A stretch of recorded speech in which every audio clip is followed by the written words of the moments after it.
Hey, what's going on, everyone? This is Mike from the Pipe Doctor Plumbing and Heating.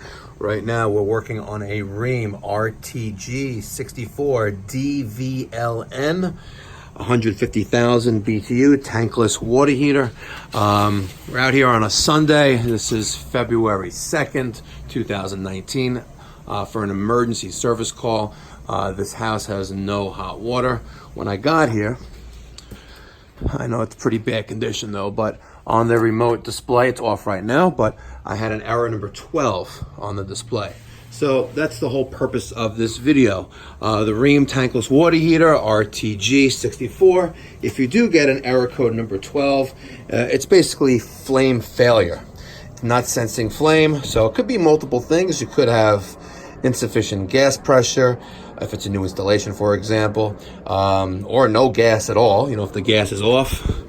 You know, right here is our gas line, and our gas is on. It's shared off this 1-inch line, which is probably not right anyway. It's shared with this boiler, which looks like it's 200 and something thousand BTU. Green Mountain, whatever it is, by Whale McLean.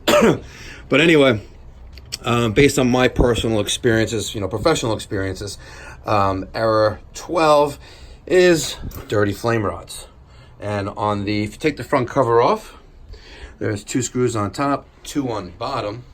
I take the front cover off, separate this magnetic shielding, electromagnetic shielding. Make sure you don't tear it or damage it. You just want to put it off to the side. And you'll take out 3 screws here. There's a little plate. Where's my little plate? There are my 3 screws. And the little plate is, oh, it's still on there. You'll take this out and carefully remove the 2 flame rods. And I take a piece of emery paper, sandpaper, and clean them down. And reinsert and resecure back, put everything back together, turn on the system, cycle it up, and likely the issue will go away. This installation, obviously not professionally installed. First, we don't have our tankless valve set installed underneath.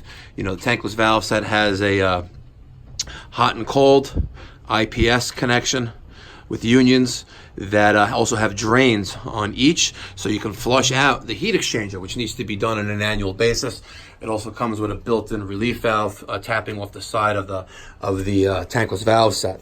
Also on this water heater, they have this 3-inch adjustable smoke 90 with some kind of plastic transition here. It's not even connected, and then they go to some B vent here, which is going into a chimney, which is commonly shared with this atmospheric boiler. Not good, but it is what it is. We'll note that on our invoice to the customer, make them aware of it, that this is an improper installation. And it also presents a safety concern for the occupants of the house. But we'll put this back in, and it'll fire up, and error 12 will go away. Thanks very much for watching, guys. If we are in your service area, you would like some assistance, whether it's a tankless water heater, plumbing, heating, gas heating, whether it's a furnace, boiler, or central air, would love to service you. We do specialize in residential and commercial. And 516-348-6300 is our contact number. And you feel free to leave your thoughts, feedback, comments, and even criticism down in the comments section down below. Thanks for watching, guys.